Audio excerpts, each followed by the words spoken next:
कि आजादी के आज अगर 75 साल बाद में भी शिक्षा जैसे मुद्दे पर हमें संघर्ष करना पड़ रहा है, तो कहीं ना कहीं ये बात साबित हो चुकी है कि आज से पूर्व के जनप्रतिनिधियों ने ईमानदारी से जो है वो काम नहीं किया था। बिल्कुल।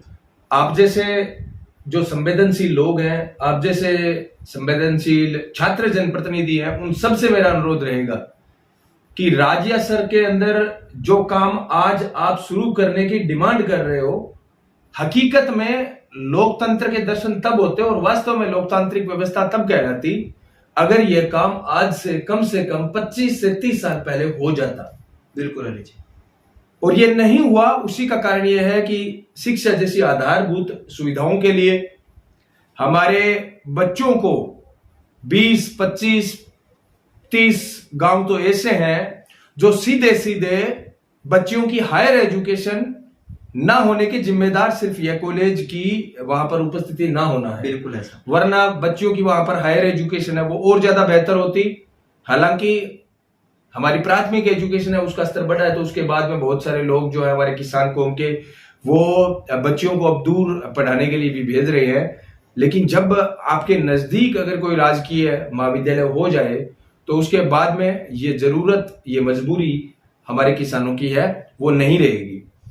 आपने आज से पहले जितने भी प्रोग्राम किए और आज के बाद आप जिस प्रकार से बता रहे थे कि अलग अलग गांवों के अंदर आप जनसंपर्क करने वाले हैं, बिल्कुल। और इसके अंदर जब तक आम आदमी, आम ग्रामीण किसान खुद नहीं चाहेंगे तब तक हमारा जो मुद्दा है वो मुद्दा सफल नहीं हो सकता है। बिल्कुल। आगे सुमित जी सारी बात आपको बताएंगे और साथ में ये भी बताएंगे कि जनप्रतिनिधियों का सहयोग इनको किस प्रकार से मिल रहा है, राजनीतिक पार्टियों का सहयोग इनको किस प्रकार से मिल रहा है, गांव के लोगों का सहयोग किस प्रकार से मिल रहा है। क्योंकि आसपास की कम से कम मेरे को लगता है 10-15 पंचायतें, तो ग्राम पंचायतें तो सीधे इफेक्टेड है, तो 10 से 15 सरपंच है। और इसके अलावा वार्ड पंचों की अगर बात करें तो 100 से ज्यादा वार्ड पंच। प्रत्यक्ष रूप से मैं ये कहता हूं कि फायदा उन गांवों को होता है अगर राज्य स्तर के अंदर राजकीय महाविद्यालय है वो शुरू होता है। तो इन जनप्रतिनिधियों से आप संपर्क करें। और ये जो इनका जनसंपर्क का जो टाइम है गांव के अंदर, कोशिश करेंगे हम भी कि उस दौरान हम आपके साथ में इन गांव के अंदर जाने का हम प्रयास करें। अगर टाइम मिला तो जरूर आपके साथ इन गांव के अंदर जाएंगे। लेकिन जब भी आप राज्य स्तर के अंदर राजकीय महाविद्यालय को लेकर बड़ा जब भी आप पड़ाव रखें तो उसके अंदर जरूर हमें निमंत्रण की जरूरत नहीं है, हम जरूर पहुंचेंगे। ये हमारे गांव, किसान, ग्रामीणों की मूलभूत आवश्यकताओं में से एक है। और ये जिस दिन हम समझना शुरू कर देंगे कि शिक्षा और स्वास्थ्य हमारी आधारभूत सुविधा होनी चाहिए, उस दिन से हमारे जीवन स्तर के अंदर आमूलचूल परिवर्तन होना शुरू हो जाएगा। पिछले 3 साल का रिकॉर्ड बताएं तो सूरतगढ़ तहसील के जो गांव हैं और कुछ बीकानेर जिले के जो गांव लूणकरसर तहसील के पड़ते हैं, उसके अंदर जो पास होने की स्ट्रेंथ थी वो 11,000 से 12,000 थी। लेकिन पिछले 3 साल के अंदर 8570 बेहतर स्टूडेंट ने अपनी पढ़ाई से हाथ गंवाने पड़े हैं, जिसके अंदर 5408 लड़कियां हैं जो सिर्फ और सिर्फ वहां से आते थे। हमारी मांग पहले ये नहीं थी, पहले मांग ये थी कि चलो ठीक है चल रहा है, लेकिन राजनीति के लोगों को हम कदापि ये नहीं कहना चाहते हैं कि उन्होंने हमारा सहयोग नहीं किया, क्योंकि ग्रामीणों ने मांग नहीं की। क्योंकि ग्रामीण अपनी आजीविका चलाने के लिए, डेली संसाधन चलाने के लिए कहीं ना कहीं काम पर निकलते थे। वो इन ग्रामीणों को यहाँ पे मैं थोड़ा सा रोकना चाहता हूँ। जिस प्रकार से आपने कहा भी ग्रामीणों ने मांग नहीं की, हकीकत में ये होता है साथियों कि हमारे ग्रामीण अंचल के अंदर समस्याएं इतनी होती है कि जब आप उन समस्याओं का नाम लेते हो तब लोगों को पता चलता है हाँ यार ये एक समस्या और है, हाँ यार ये एक समस्या और है। मतलब जहां पर सिंचाई के साधन ना हो, जहां पर आवागमन के लिए सड़कें ना हो, जहां पर गांव में खुद के स्कूल ना हो, वहां पर कॉलेज की डिमांड करना गांव वालों के लिए तो ये था भी चांद पे जाने जैसा है। मतलब जहां पर स्कूल के अंदर एक कमरा बनाने के लिए आप पूछना आपके गांव के आसपास के लोगों को कि स्कूल के अंदर एक कमरा बनाने के लिए उनको कितना संघर्ष करना पड़ता था, तो वो लोग सोच भी कैसे सकते थे कि यहां पर हमारा महाविद्यालय वो शुरू हो सकता है। आप जैसे लोगों को पढ़ाया, आप कॉलेज के अंदर आए, प्रेसिडेंट आप बने, अब हमारे ग्रामीण अंचल के नौजवान साथी जो हैं उन्हें ये आवश्यकता महसूस होनी शुरू हुई है कि यार हमारे यहां पर क्यों ना सरकारी महाविद्यालय है वो हो।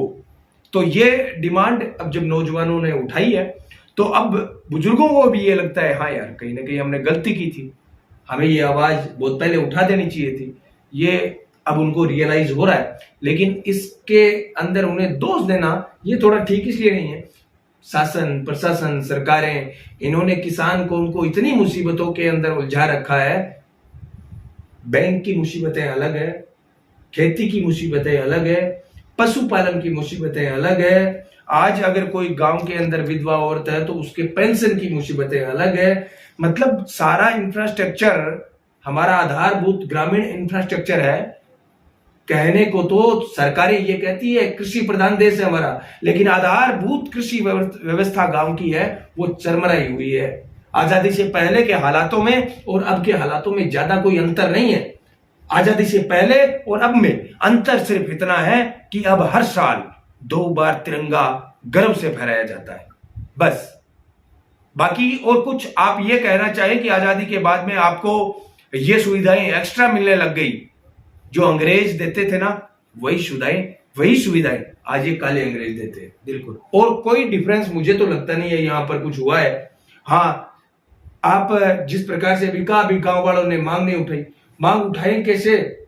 आज भी मैं ये कहता हूं आप गवर्नमेंट कॉलेज की मांग पूरी कर लो, उसके बाद में आप गांव के अंदर जाके देखो।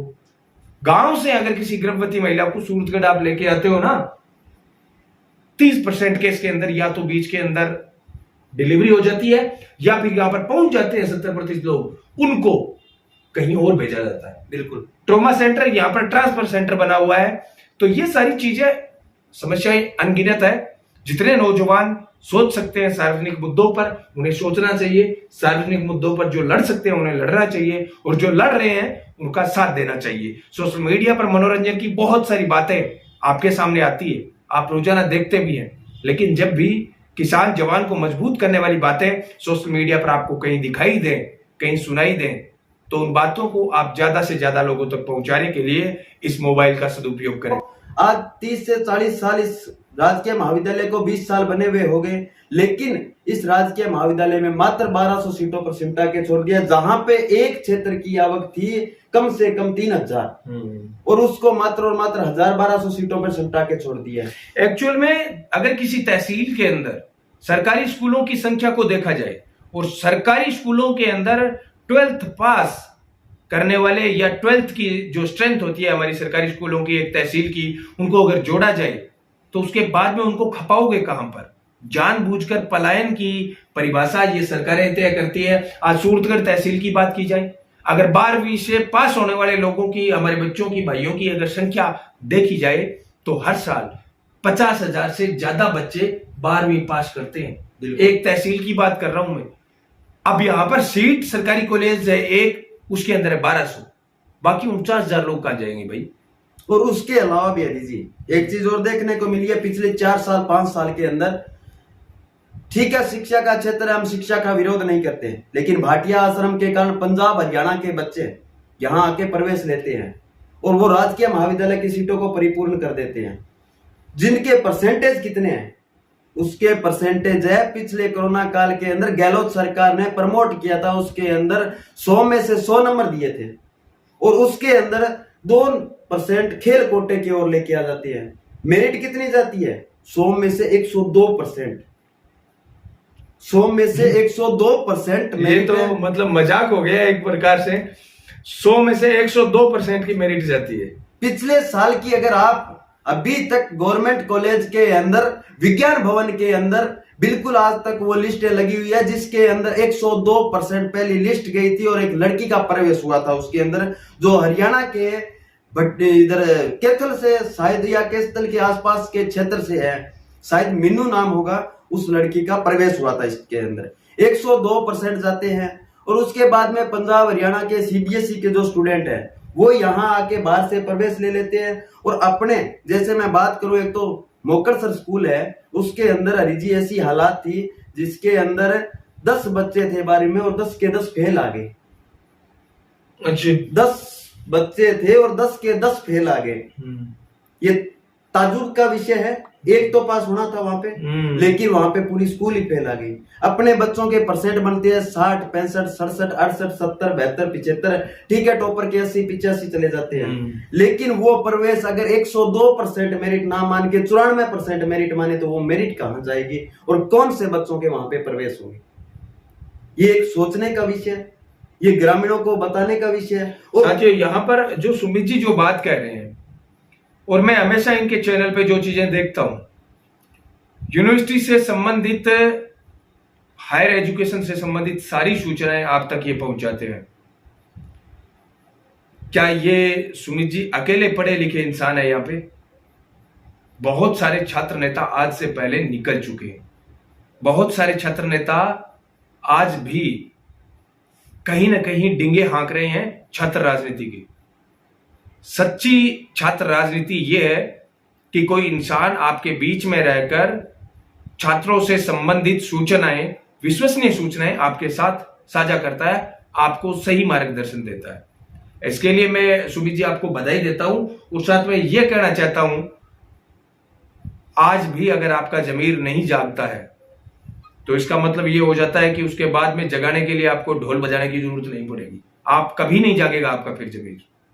सूरतगढ़ के आसपास के जितने भी गांव हैं और विशेषकर राजियासर के 20 किलोमीटर की परिधि के अंदर जितने भी गांव हैं, आज अगर राजियासर आजादी के 70 साल तक 30 किलोमीटर दूर अपने बच्चों को पढ़ा सकता है, तो राजियासर से भी 20 किलोमीटर दूर से कोई पढ़ने वहां पर आ सकता है। तो 15 से 20 किलोमीटर की परिधि के अंदर जितने भी गांव हैं, उन गांवों में कक्षा 10 से और मैं तो यह कहता हूं कक्षा 5 से ऊपर के पढ़ने वाले जितने भी बच्चों के अभिभावक हैं, उनको आज ही तय कर लेना चाहिए कि आपका बच्चा सूरतगढ़ पढ़ना चाहिए या राजियासर पढ़ना चाहिए। क्योंकि बहुत कम लोग ऐसे हैं जो साधन संपन्न है गांव के अंदर। बिल्कुल 15, 20, 25 परिवारों के अलावा गांव के अंदर आप देखोगे कि वहां पर साधन संपन्न परिवार नहीं है। बच्चों के स्कूल में जाने के लिए बैग तक नहीं होते हैं। हम देखते हैं यूरिया डीएपी के गट्टों के वो बैग बनाकर बच्चों को स्कूल भेजते हैं, लेकिन उनके बच्चे अपने सपनों को साकार करने के लिए कड़ी मेहनत भी करते हैं। दुर्भाग्य तब होता है जब उन बच्चों को हायर एजुकेशन के लिए सरकारी कॉलेज नहीं मिलता है। जब वो प्राइवेट में जाते हैं तो प्राइवेट में उनका शोषण होना फिर लाजमी हो जाता है। जनप्रतिनिधि तो आपको पता ही है, पहले भी आपने किस प्रकार से चुने थे, वर्तमान में हम किस प्रकार से चुन रहे हैं, और कैसे हम समझदारी की बात कर लें जनता से कि भविष्य में आप कोई अच्छा नेता चुनोगे। इसलिए जरूरी यह है आधारभूत सुविधाओं के लिए आपको जब भी मौका मिले लड़ने का, तो आप लड़ें और जो लड़ रहे हैं उनको मजबूत करें।